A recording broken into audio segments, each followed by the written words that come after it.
Welcome to this Mr. Donuts in front of me. And they just happen to have a really amazing donut set. Let me take a look and show you on the poster. There's a long line of people. Do you know why? Right there, you see it through the window now. Mochi cream donuts. I'm so excited in there. I'm so excited for this. But you know what? I don't have to go in there because I've already bought a bag of them and we're gonna unbox these right in front of the Mr. Donuts here. Mr. Donuts is one of the most popular donut shops, and at this time of day on a Sunday, it's quite crowded, so I went in there and pre-bought these. You can see them sitting right in front. Do you see that?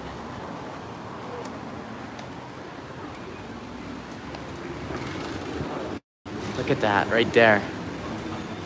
It's kind of a weird setup too. Hey, don't close the door. Ah! It's kind of a weird setup. I'll show you what I mean in a second. So come on over here, and I found a spot that we can unbox these. This is Monzen Nakacho Station. I've come here before a couple of times. They have a nice mix of restaurants and all sorts of confections. This is gonna be exciting. I've been looking forward to this for a while. So these mochi cream donuts just came out yesterday. There's an Uber Eats right there. How's everybody doing? Okay, so happy 4th of July to everybody on the US side. It's already the 5th here in Japan. Hope you're having a really good weekend. So these mochi donuts are really interesting because I don't know, I've never seen anything like it. You're gonna see what I mean in a second. All right, first off, let's make sure we sanitize our hands here. All right. Hey Vic, thanks for that coffee, because after you see what I'm about to show you, I'm gonna need it. Let's get inside this bag and start pulling some goodies out. Right there, you see it, okay? This is what I'm talking about. So, they put the donut in this little box here. It says mochi cream from Misudo. Misudo is Mr. Donuts. Japanese say, like, you know, pocket monsters. We say Pokemon. We say Misudo. Misudo. It looks like an egg on top of there, right? We're gonna figure this out in a second. That's not the case. In fact, it's even better. Whoa. Oh, that looks so good. That looks like jewelry, doesn't it? Looks like sparkling diamonds inside of there. Let's keep that in here. What else did I get? That jewelry looking one. This is for Kanai. This is the French curler, and yeah, there's some mochi inside of here as well. Gonna leave that one for the little lady back at home, and I got one more that we can try. This is, wow, it's got a little mushed up here. This is the azuki bean, which is a red bean paste on a donut. I thought this would be pretty interesting as a backup. But this one here is the star, it seems like. Whoa. They literally just put mochi on top of there. Look at this. How cool is that, right? Look at that. And they just set it on top of there. This has got to be really good. In the center of it, I believe it's some kind of jam, similar to a jelly donut. This certainly is stretchy. All right, let's try it.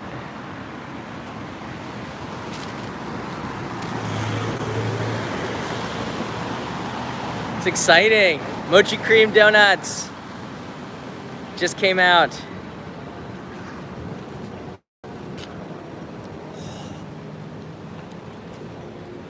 Look at that.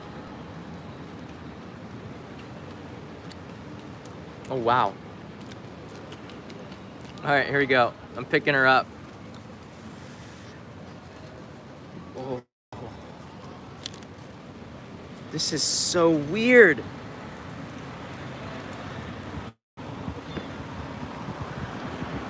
Oh, I see. Okay, so inside of the mochi, yes, I did sanitize my hands for those who are wondering. Inside of mochi is cream. Do you see that? That's genius. And then there's some jam in there. That should be this thumbnail right there. I'm gonna have to get another one. Oh, wow. That's incredible. That's a really good, it's like a blanket of mochi. Underneath there is the good stuff.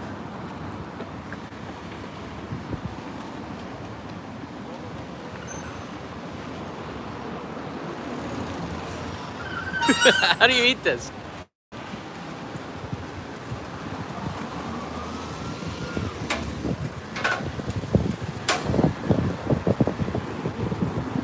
Mmm.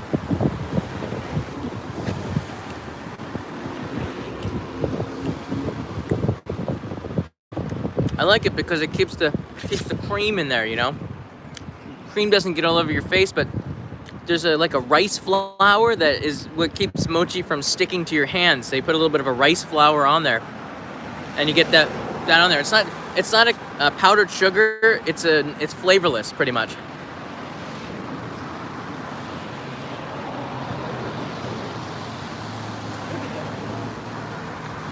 Wow. That's really good.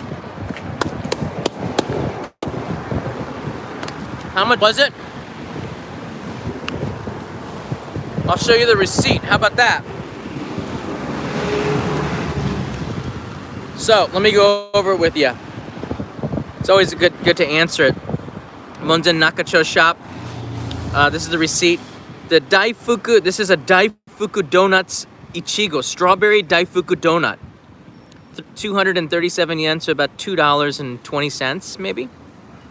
Next one was a Ponde Ring Ichigo cream. Strawberry cream was about $1.70.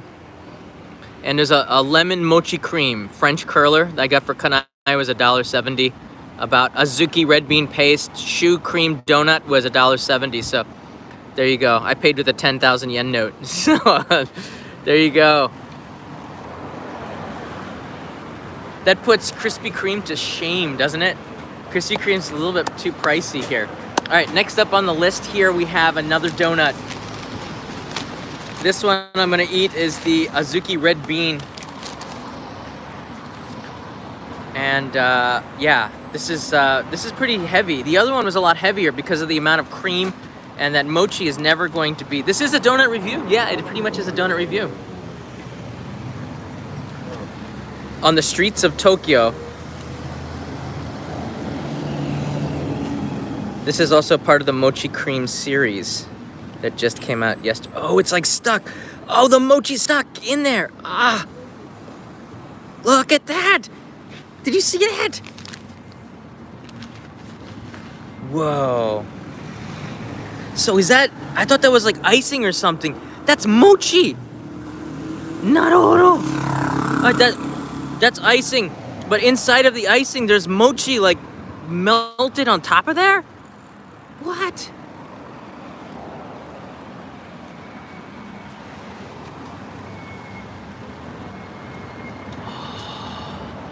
It smells like butter. Here's the bottom of it. It is a donut, not a Danish, it's a donut. All right, we have to do the complete open up and show you what's inside guts shot, right? We got to do a guts shot. Dun, dun, dun, dun, dun. Oh, yes. That's so satisfying. Oh, that's so satisfying. Oh, mama, look at that. Look at the mochi on there.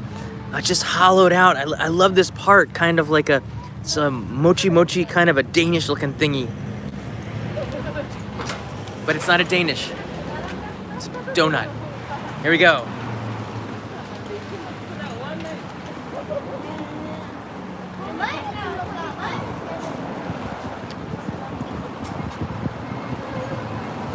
This is really, really good. This is better than the other one. This is better than the Daifuku donut, all right? This is so good.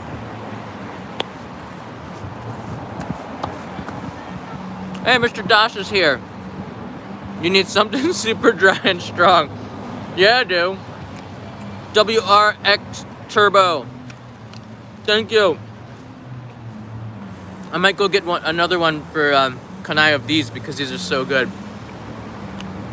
Yun Wong, enjoy it. Love seeing your live stream. Thank you, Yun. Brad Fletcher's here. Really enjoyed the TED Talk video. You saw that on the Kilimanjaro coffee story. I told that one that was like 7 years ago, I think. I had a cup of, I love these canned coffees that came out of the Georgia Kilimanjaro, the Coca-Cola vending machines back in 1998, 1999. So in the year 2001, I took the train all the way from Beijing all the way to Moscow. And then I got to Moscow, and then I took the train on towards Amsterdam, got on a flight, flew to South Africa, did a safari with some friends for 2-3 weeks. Then we took a flight to Tanzania, to Nairobi, went overland to Mochi in Tanzania. Then I climbed Kilimanjaro. The whole purpose of the trip, besides having fun, was a silly goal to drink a can of this crazy Kilimanjaro coffee on the top of Kilimanjaro. And I did that. It's no reason other than I could. And there's a funny ending to the story. Gerald Augustin, thank you. And get another. I got one more to try here. When I got to the top of Kilimanjaro, this is a very special story. When I got to the top of Kilimanjaro, and it took me about 3 months to get there. Hold on. We left in July of 2001, and we got there I got to the top on September 9th, 2001. This was 2 days before, New York. And I opened up the can of coffee, and I carried it for all that time. And I went in to take a drag, and nothing came out. It wasn't empty, it was frozen. And I couldn't actually drink the can of coffee because it was so cold on the top of the summit of Kilimanjaro that the Kilimanjaro coffee can was frozen. So I had to stick it between my legs to melt it enough to get a couple of drops out of it. And then everybody had known the story that I climbed Mount Fuji, climbed Kilimanjaro with me. So everybody started putting the coffee between their legs and taking a little bit of this Japanese Kilimanjaro coffee that came from here, imported to Japan, brewed into coffee, put into a can, and I brought it back home. It was kind of a neat experience. Thanks for watching that. That's an old TED Talk. That's for kids too, that TED Talk I did. All right, last but not least is this one here. This is a strawberry pondering. And I came to Japan before the pondering existed. The great thing about the pondering is that it has this kind of a mochi pull to it naturally. Let me take it out. This one looks like it has jewels on it. Whoa, there's some strawberry in there. Ah, this is gonna be too good. It does look like jewelry, doesn't it? Ah, this is so beautiful. Can a donut be beautiful? Yes, it can. It's like they actually painted it on there, like art. Again, this series just came out. Let's do the very pleasing.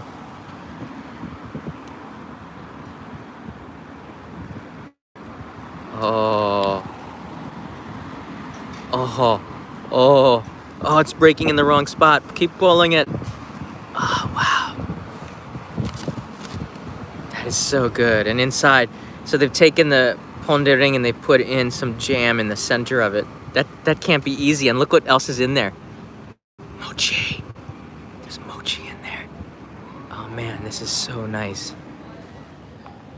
Can you just jam this in your mouth? Cobra Bebop's here, and Yukito06, welcome to the Travelers. One for each side of my mouth. Can hamster this thing.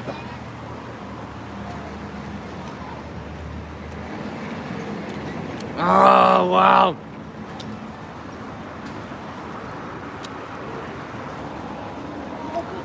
That is a really, really good strawberry jam. Now, mochi does not have a specific taste.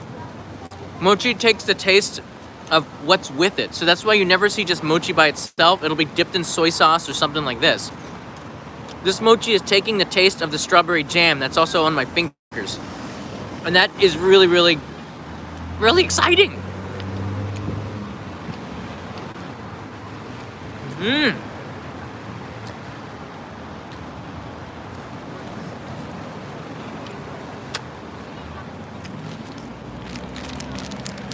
Wow, that was so good.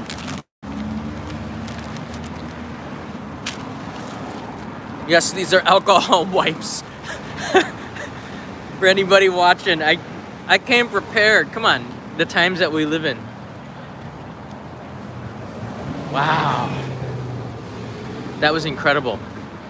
I'm gonna take one more look back at the Mr. Donut shop so you can see what they look like. The presentation of it is just as important, because in Japan, the presentation of the food is what really sells it. It's not just the marketing, but it has to look good. And at this Mr. Donuts, there's two kinds. This is the one where you take the tongs and you take them yourself, but they've taken a lot of precautions, put everything behind glass now, and I think it's safe to eat. But these just came out, so they're super popular, and there's a lot of people. This is Kanai stash. There's a lot of people that were in line, because this is something that people want. All right, let's go check it out.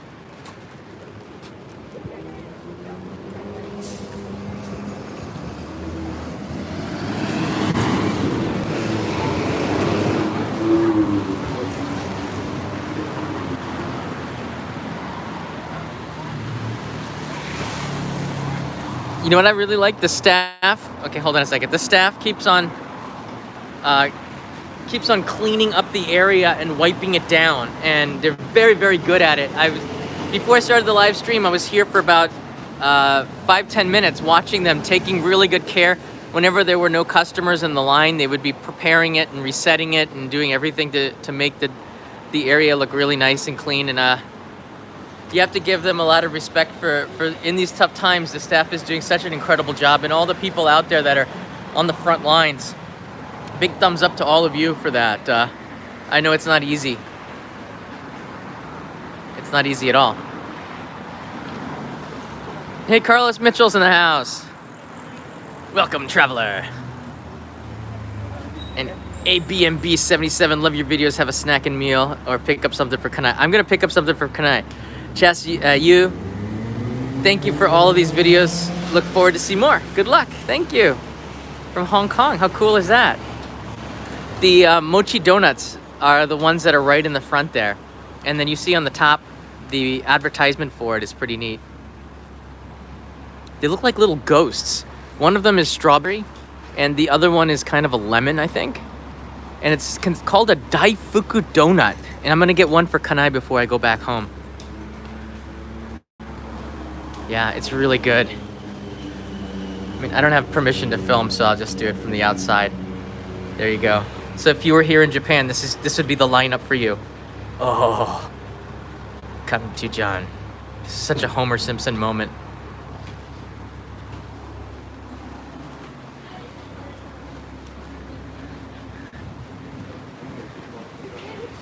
Wow. All right. Bonus time. I'm gonna take you over to one area that I showed you before. This is a good place for lunch here. If you ever get to Japan, you wanna check out Yoshinoya. It's been tough for Yoshinoya, and I'm gonna show you what they've been able to do. They've put in here, do you see the partitions? And they leave the door open. So the partitions on the left and the right kind of give you a little bit of privacy, but they also make sure that you can kind of keep everything in there. And they ask you, when you do eat at places that have counters and stuff, not only do they put an X on the seat so you know where not to sit, they also ask you not to talk at all. So it's kind of impolite to be talking. So you don't go in there with families usually. You just going there as a, independent dude going in there to get some dinner. Fishman Gaming's in the house. Welcome, new traveler. All right, so we're gonna cross the street. I'm gonna show you a little bit of Monzen Nakacho, kind of some of the back streets. I did another live stream, and if you want to check it out, I'll put a link right up here. Kanai and I walked around this area and showed it to you, and it was really nice. I like to ride through here. It's not too far away from where I live. Not too far away. But if you haven't been able to, if you had to cancel your trip to Japan, I'm really sorry to hear that. A lot of people have been planning the trips for September, and it looks like even then it's going to be really, really hard. This is not a time to travel. This is more of a time to just kind of wait it out, I think. until it's safe enough. Even domestic travel is even domestic travel in Japan is really, really difficult right now. We have a trip on the books to go on Monday, and we're not sure if we're going to go or not. But because everything is set up already, and we would lose a lot of money if we did not go ahead with the trip, it's going to be really hard to cancel. So we're kind of in a bind. We'll figure out which way we go, but yeah, I think we might have to go to Kanazawa on Monday, despite not being able to travel. But it's not something we can cancel, and it is. I consider what I do to be work. So there's that. But it's something that Kanai and I have been talking really deeply about, because right now it is a really tough situation in Japan, in Tokyo especially.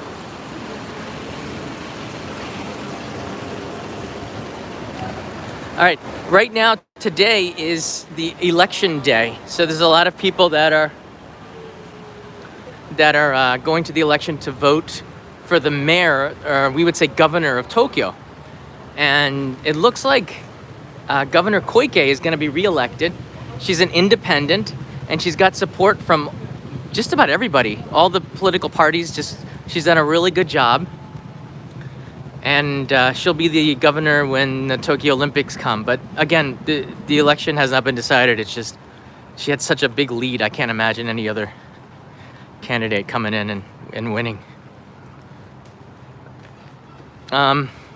She's registered as an independent, I believe.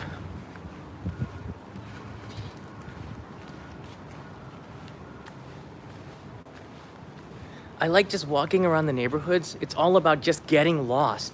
Do you see that right there? Like these really old houses. That property is so valuable. You could probably build a 5-story high-rise building and rent it out, but they just choose not to do that. And you can see that with a lot of the houses here. Some of them are so old. When I came here about a year and a half ago with Kanai, we walked down some of the alleys of Monzen Nakacho. And the point of that was, this is the Japan, I think, the Tokyo that you're kind of looking for. It's a shitamachi. You feel like you've gone back into the Showa era, which is, like the 1950s of Japan. You still get that here in Monzen Nakacho. Not so much in Shinjuku, to be honest. Not so much in other areas. But this is far enough away from the center, which isn't that far at all. This is, I guess, we could be considered the center. Oh, here it is.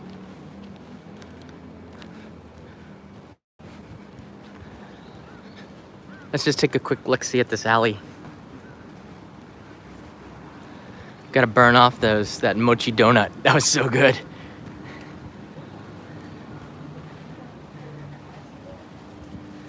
Hey, Jennifer French is here. Look at this. Here's a little something for the next lunch. I-O. It's a Ohio thing. Go Bucks.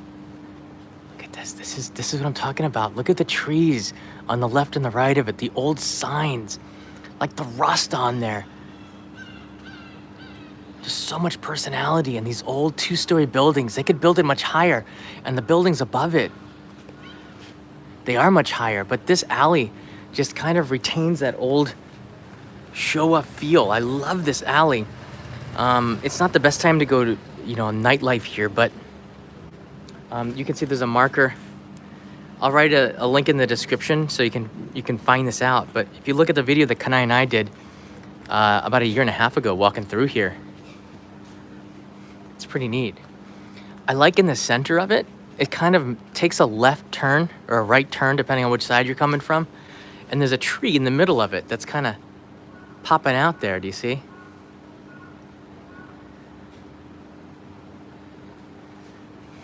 The restrooms for all these places, they're so old. They put the restrooms outside. There's like one building that is where everybody would leave. If you have to use the restroom, you have to leave, open those wooden doors, come out into the alley, and you'd go in these little restrooms. Some of the old Showa era drinking establishments, they were all like this.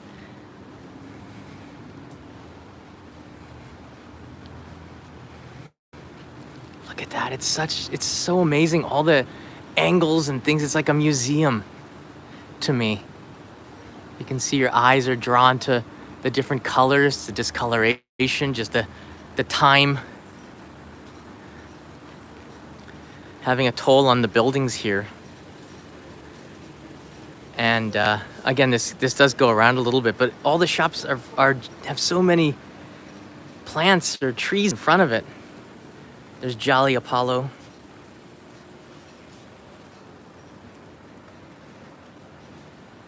It's an izakaya.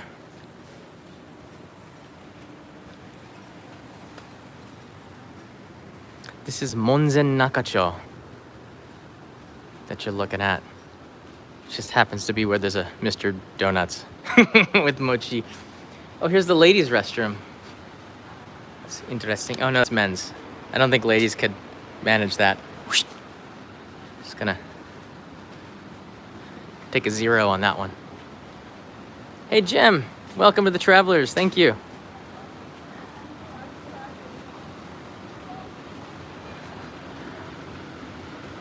Tryon Tohotan. Thank you. Welcome. Welcome to Tokyo. This is Monzen Nakacho. And yeah, this is one of my favorite alleys. I took it here a year and a half ago. As I said, I keep saying it because there's people joining in the live stream all the time. But if you take a step back, it's a pretty nice picture. At night, it's even better because these signs light up a little bit. And the street kind of glows. And if it's rained a little bit too, it just, that's the best time. The sky's kind of purple above there at sunset. The lights have come on.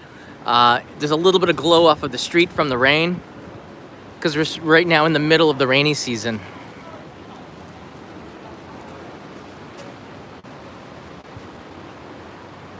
Zana dude, welcome.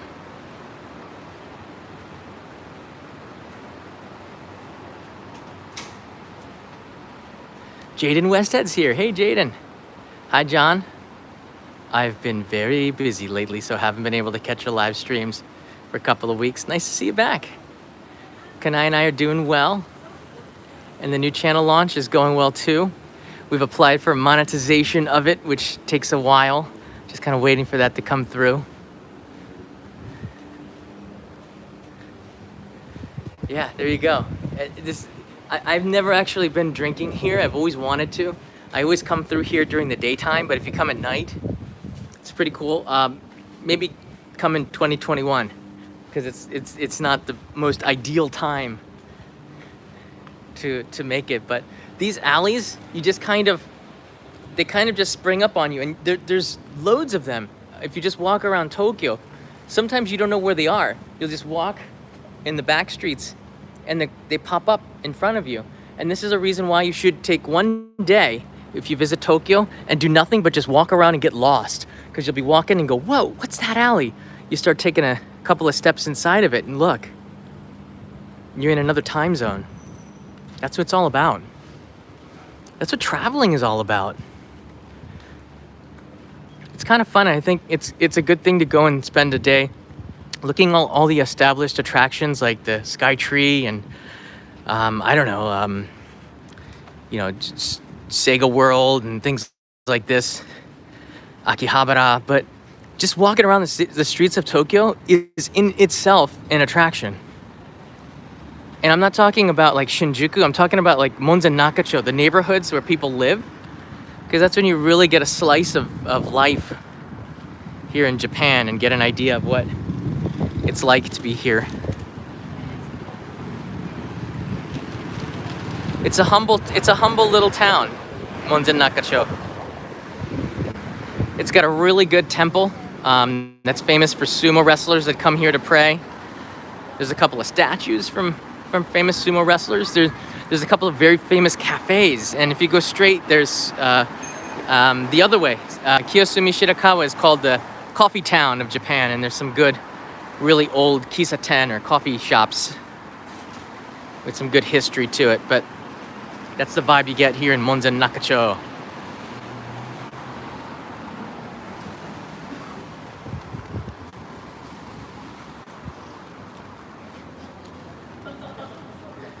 Hey Ryan from Canada.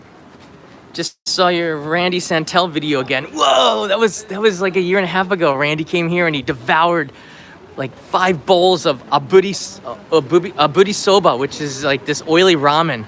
I don't know how he does it. And then afterwards, we went out and we ate some more in Randy Santel fashion. One of the nicest guys I ever met. Ended up taking down a couple of brews after he ate like 5 bowls of ramen. I did a live stream of it and he filmed it for his channel as well. So helped him set up the shoot. Big honor. Hang out with the great Randy Santel.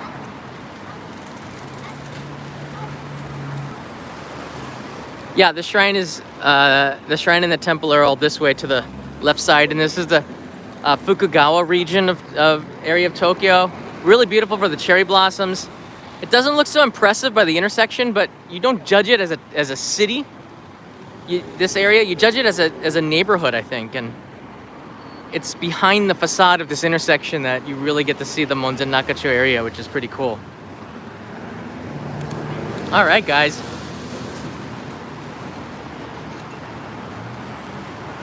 Very cool. Itachi0536 is an insider. Welcome. By the way, I'll be uploading the insider travel tips. I'm gonna be doing once a month. The June one was a little bit delayed, so there's 2 coming in July, just so you guys know that it's still on the way.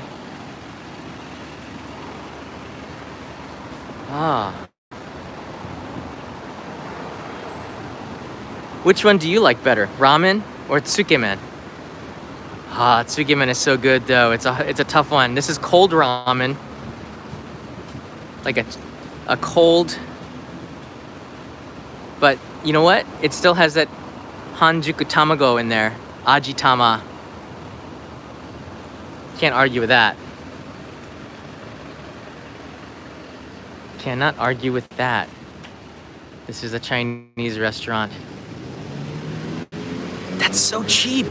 You get 6 gyoza and you get the flashing light for free. 210 yen for 6 gyoza. Whoa. It's a good deal. All right, guys.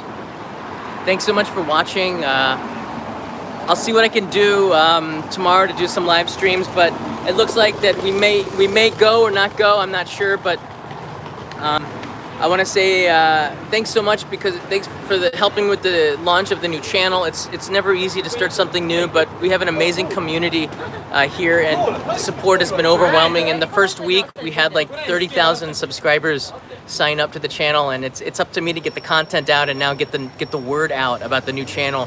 Any help is greatly appreciated. That's where all of the stories and the edited stories are going to be going, and I'm working on a couple of them this month. Hopefully we'll be able to travel some more, but we're keeping an eye on the news and making sure that everything is safe. So I want to say, I hope that you and your family stay safe. I know that we're still struggling to get through another month, July now, but everything's going to be all right. Just keep going, keep your mask on, and stay away from crowds of people. And you might not make it to Japan, but I'm here for you, and I will keep taking you around the country as much as I possibly can. Thanks so much for the support, everybody. Thunderbeard's here from Sydney. Awesome. Dragon Darkfire, Traveler, and Joey a Los Baños. Welcome. Have a good day, everybody. Amanda, too. Thanks for the love from Oz, Australia. Bye, guys. And do click that like button.